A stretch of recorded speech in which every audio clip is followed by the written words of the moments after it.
నమస్తే రమగారు. నమస్తే జీ.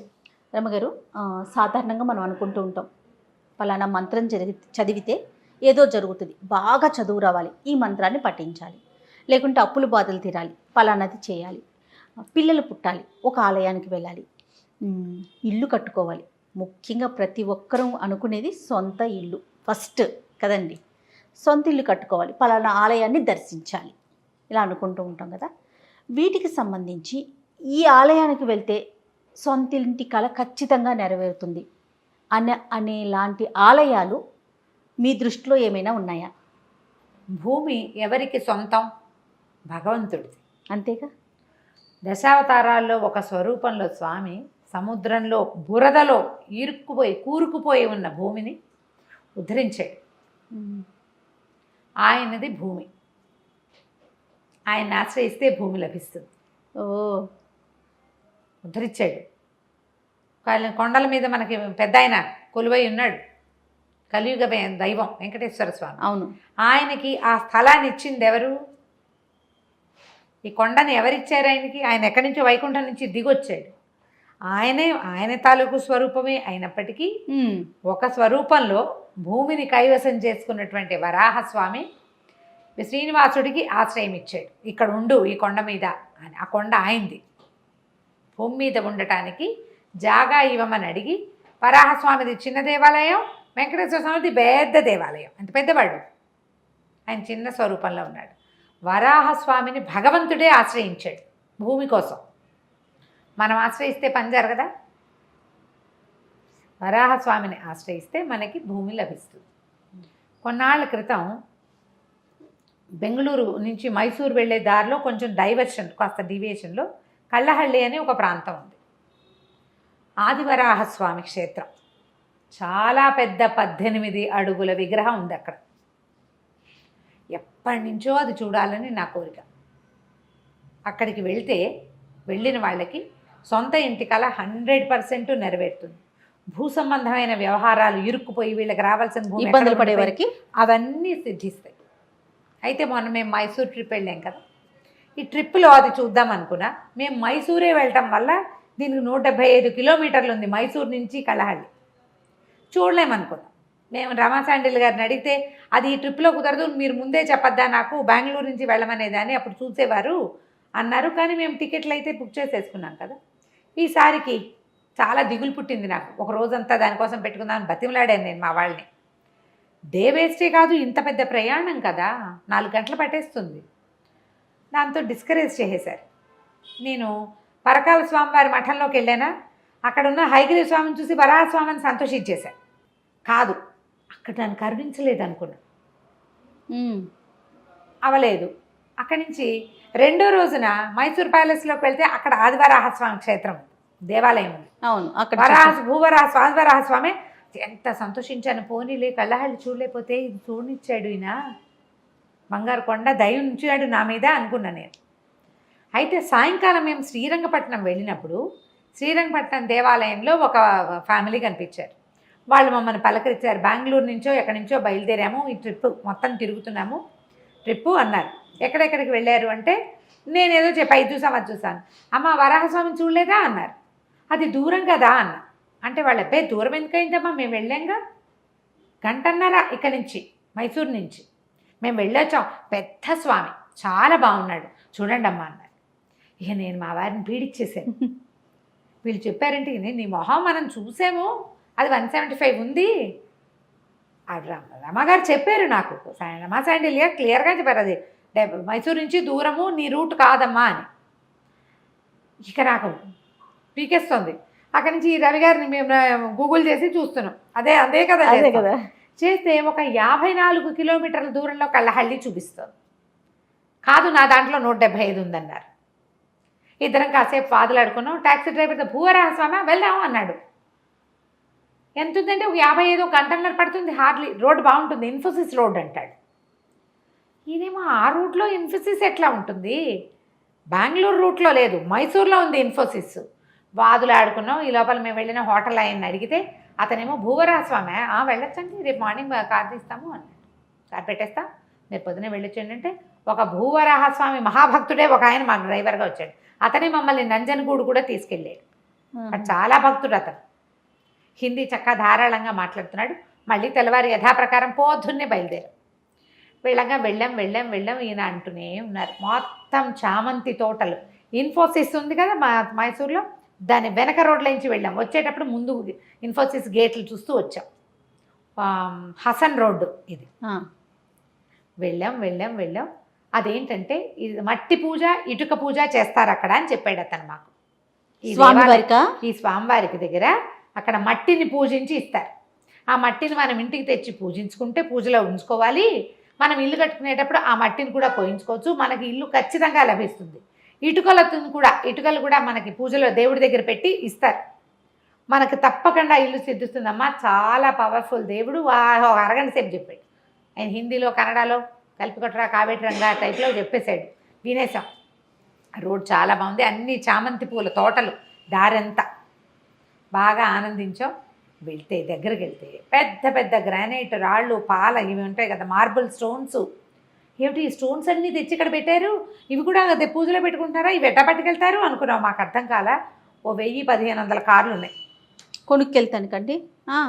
కార్లు ఉన్నాయి, రాళ్ళు ఉన్నాయి. మాకు అర్థం కాలేదు. ఈ కార్ల వాళ్ళంతా ఈ రాళ్లతో పూజ చేయడానికి వచ్చారు, ఏమిటి చేస్తున్నారు అని. బాగా నడిచాక అర్థమైంది ఏంటంటే ఆ దేవాలయం ఇంకా నిర్మాణంలో ఉంది. దేవాలయం లోపల ఉంది. దేవాలయం ఉంది. చుట్టూతా ప్రహరీ కట్టడం కోసం పెద్ద పెద్ద గోతులు తవ్వి ఉన్నాయి. ఈ రాళ్ళన్నీ కూడా మండపాలు కట్టడానికి వచ్చినవి. ఆ రాళ్ల మధ్యలోంచి ఇటా నడుచుకుంటూ వెళ్తే పెద్ద ప్రాంగణంలో సుమారైన గుడి. ఇక జనం ఉన్నారు, 1000 మంది పైన ఉన్నారు. అక్కడ మన ఫాలోవర్స్ ఒక 7-8 మంది కనపడ్డారు. వాళ్ళు ఉన్న సందట్లో అక్కడ ఏమీ తలా తొక్క తెలియలేదు. దేవాలయం స్వామివారిది. కింద యువతలకి కళ్యాణ వెంకటేశ్వరుడు ఇట్లా అంటే శ్రీదేవి భూదేవి సమేత స్వామివారు శ్రీనివాసమూర్తి కనిపించాడు. ఆయన దేవాలయంలో దర్శనం చేసేసుకున్నాం. ఇక ఈ భూవరాహ స్వామి దర్శనమే ఇవ్వాల మాకు. 5 ద్వారాల యువతలు నుంచున్నాం. పెద్ద మహామూర్తి. ఏమిటో అభిషేకాలు, ఎంత అభిషేకం చేశారో, ఎంత మంత్రమో. ఏ పక్క నుంచి వెళ్ళినా స్వామివారు కనపడ్డు, కానీ కనపడుతోంది ప్రతిమ ఇట్లా. ఈ పైన తొడ మీద ఉన్న భూదేవి కూడా కనిపిస్తుంది. ఎర్రటి చీర కట్టారు అమ్మవారికి. ఇక ప్రతి అమావాస్యకి పూజట అక్కడ. అమావాస్య పూజ చాలా విశేషం. ఒకళ్ళు ఎవరో చెప్పారు, వాళ్ళు నన్ను గుర్తుపెట్టారు. అమావాస్యల విశేషం. 3వ అమావాస్యకి వస్తున్నాం మేము ఇప్పుడు. ప్రతి సంవత్సరం అమావాస్య నాడు వస్తాం. కొంతమంది మాలాగానే ఇక్కడ ఏదో భూవరాహస్వామి ఉన్నాడు చూడాలని వచ్చిన వాళ్ళు కొంతమంది. మేము అప్పటికే 12:30 అయిపోయింది. ఇక్కడి నుంచి మేము మైసూర్ వెళ్ళాలి. మధ్యాహ్నం భోజనం చేయకో అటు వెళ్ళి నంజనగూడు చూసి ఎయిర్పోర్ట్కి వెళ్ళాలి. 4వ రోజు పొద్దుటి ప్రోగ్రాం అనమాట. వాళ్ళని హారతి, అక్కడ లోపల లైట్ లేవు. మూలవరల దగ్గర లైట్ లేదు. లైట్ ఎందుకు లేదు అని మేము అడిగితే ఆయన చెప్పారు, ఇక్కడ తాళగ్రామ శిలాస్వరూపం, అక్కడ లైట్లు వేయము, హారతి వెలుగులోనే హారతి ఇచ్చినప్పుడల్లా ఈ మహాస్వామి పెద్ద మూర్తి, ఈ ఒళ్ళో ఉన్న భూదేవి కనపడుతుంది, ప్రతిమా విశేషం తెలుస్తోంది. ముఖం చూడలేదు. ఏడుపు ఒకటే తక్కువ నాకు. నేను అనుకున్న గుడి ఇది కాదారమ్మ గారు కాదు. భూసమేత లక్ష్మీవరాహస్వామి ఈయన. ఆయన భూవరాహస్వామి. ఓహో. కానీ ప్రతిమ సేమ్ అదే స్వరూపం. ఇది ఒక 20 సంవత్సరాల పైన అయింది గుడి. చుట్టుపక్కల ప్రాంతం వాళ్ళంతా వస్తారు. చాలా విశేషమట. అసలు స్వామివారిని ప్రతిష్ఠ చేసిన దగ్గర నుంచి అక్కడికి వస్తే ఇల్లు మొక్కు తీరని వాడు లేట్. కొట్ల వాళ్ళు, బళ్ళ వాళ్ళు, కార్ల ప్రతి వాళ్ళు ఇదే పాట. డ్రైవర్ కూడా చెప్పాడు. అబ్బాయి ఏం చేశారు, చక్క చుట్టూతో ప్రదక్షిణ చేయడానికి షెల్టర్ ఏదో వేసి పెట్టారు, చేశారు. ఈ అభిషేక తీర్థం వస్తుంది కదా, మేము అభిషేక తీర్థం మాత్రం పుచ్చుకున్నాం, మాకు ఇదే ప్రాప్తమని. యువతలకు వచ్చేసరికల్లా అబ్బాయి ఫ్రీగా ఫోటోలు ఇస్తారు, ఇవి తీసుకెళ్ళండి అని చెప్పి చక్కగా అమ్మవారిని తొడ మీద కూర్చోబెట్టుకుని విశాలంగా పెద్ద ప్రతిమా స్వరూపంలో ఉన్న వరాహస్వామి ఫోటో ఒకటి చేతులు పెట్టాడు. ఈసారికి ఫోటో ఏ ప్రాప్తం. నెక్స్ట్ టైం కళ్ళహళ్ళే చూద్దాం. మరి ఇంకా అంతకంటే ఉండలేము. అవునవును. బయటేమో జాతరట ఏదో మొదలు. ఆ జాతర కోసం స్వామివారికి చాలా విశేషంగా చేశారు. ఇక కొట్లు గిట్లు భోజనాలు గందరగోళంగా చాలా ఆడావిడిగా ఉంది. ఎక్కడెక్కడెక్కడ నుంచో జనాలు వస్తున్నారు. ఆ చుట్టుపక్కల ప్రాంతాల వాళ్ళంతా ఇక్కడే ఉంటారు ఆ జాతర కోసం. ఊరేగింపుకి ఏర్పాటు చేస్తున్నారు. శ్రీదేవి భూదేవి సమేత విష్ణు స్వరూపం ప్రతిమలు అవి ఏర్పరిచి పెట్టినారు. వారిని దర్శనం చేసుకుని ఉత్సవర్లని ఆ అభిషేక తీర్థం పుచ్చుకుని ఇంత మాత్రమే కనపడ్డామని సంతోషించి వచ్చేసాం. వరాహస్వామిని దర్శనం చేస్తే మనకి ఈ వరాహస్వామి క్షేత్రాలు ఎక్కడున్నాయి? నేను చెప్పిన 2 బెంగళూరు నుంచి మైసూరు వెళ్ళే దారిలో కళ్ళహళ్ళి, ఇది కూడా కళ్ళహళ్ళి. ఇది హసన్ రోడ్లో ఉంది. మైసూరు నుంచి 1 గంటన్నర. ఇది కొత్తది. ఓకే. నేను చెప్పిన భూవరాహస్వామి దాదాపుగా 2500 సంవత్సరాల పాత గుడేట. అది చాలా పాతది. అది కూడా విశాలమైన పెద్ద గుడి, 18 అడుగుల విగ్రహం, బూడిదరాయితోటి చేయబడినటువంటి భూవరాహస్వామి దేవాలయం. ఈ రెండిట్లలో ఇంకా మనకి ఇన్ఫర్మేషన్ ఇద్దాం దీని మీద. తిరుమలలో వరాహస్వామిని చూస్తాం. విజయవాడలో కూడా వరాహస్వామి దేవాలయం ఉంది. మన విజయకీలాద్రి అని ఒక కొండ ఉంది, ఇంద్రకీలాద్రి లాగానే. జియర్ స్వామి మఠం అది ఉంది సీతానగరం దగ్గరలో. విజయకీలాద్రి అని ఉంది. ఆ పైన కొండ మీద కూడా ఒక వరాహస్వామి దేవాలయం ఉంది. అక్కడ చాలా స్వరూపాలు ఉన్నాయి. అందులో వరాహస్వామి కూడా ఉన్నాడు. మనం మా టీవీ వాళ్ళకి నేను ప్రోగ్రామ్ చేసినప్పుడు నేను విజయవాడకి చేశాను. చేస్తే అప్పుడు వచ్చిన ఒక ఆయన చెప్పారు, వాళ్ళకి ఎప్పటి నుంచో 40 సంవత్సరాల నుంచి ఉన్న భూమి సంబంధమైన ఇష్యూ తీరిపోయింది. 10 కోట్లు ఎంతో కలిసి వచ్చినాయి టైంకి. ఇష్యూ తీరిపోయింది. నేను నా డాక్యుమెంట్స్ తీసుకెళ్ళి అక్కడ పెట్టానని చెప్పారు. ఒకళ్ళిద్దరు ఫోన్ చేశారు. ఆ టైంలో ఇప్పుడు 2 ఏళ్ల క్రితం కదా, మీరు చెప్పింది కరెక్ట్, మేము అక్కడికి వెళ్తే మాకు ప్రాబ్లం. స్వామి సీతానగరానికి దగ్గర, సీతానగరాన్ని ఆనుకునే ఉంటుంది అనుకుంటా, కృష్ణానదికి దగ్గరే ఉంటుందని ఆ కొండని చెప్తారు. విజయకీలాద్రి ట్రై చేసి చూడండి. ఎక్కడ దేవాలయాల్లో వరాహస్వామి ఉన్నా నమస్కారం చేసుకోండి. కుదిరితే ఒక ఫోటో తెచ్చి పెట్టుకోండి. రోజు నమస్కారం చేసుకుని చిన్నవేమైనా ఆ వరాహస్వామికి సంబంధించిన ఒక స్తోత్రం, 4-6 శ్లోకాలు ఉన్నవి కూడా ఉన్నాయి, ఏదైనా ఒకటి చదువుకోండి. మీకు భూ సంబంధమైన సమస్యలున్నా, తర్వాత ఏమో మనకి ఇల్లు కట్టుకోవాలనే కోరుకుంటే కనుక వీరిని కనుక మనం దర్శనం చేసుకుని ఆశ్రయిస్తే తప్పకుండా ఇంటి కోరిక నెరవేరుతుంది. మా ట్రిప్పులో మేము సరిగ్గా చేసుకోలేని దర్శనం ఇయ్యందే. మళ్ళీ అవకాశం ఉందేమో రమ్మగారు, ఇంకోసారి పిలుస్తారు ఆయన. ఇంకోసారి పిలుస్తాడు స్వామి. అదే అనుకున్నాము. ఆ ఫోటో వచ్చింది కదా, ఫోటో చేత్తో పుచ్చుకుని తెచ్చుకున్నాం అనమాట. మళ్ళీ 1.5 గంటల ప్రయాణం చేసి మైసూరు చేరిపోయాం. ఆ తర్వాత మళ్ళీ పరకాల మఠంలో స్వామివారిని దర్శనం చేసి ఆ జగన్మోహన్ ప్యాలెస్ చూసి, సాయంత్రం నంజనగూడు చూసి, రాత్రికి మేము ఫ్లైట్ ఎక్కేసాం. అయిపోయింది మైసూరు యాత్ర. చాలా అద్భుతంగా జరిగింది కదండి. ఈ ఒక్క దేవాలయం చూపించలేదనే చాలా గింజుకున్నాను. ఏడుపు, నాకు కళ్ళలో నీళ్ళు వచ్చేస్తూ అయ్యో అయ్యో కనపట్టలేదు, మొహం కనిపించట్లేదు అని.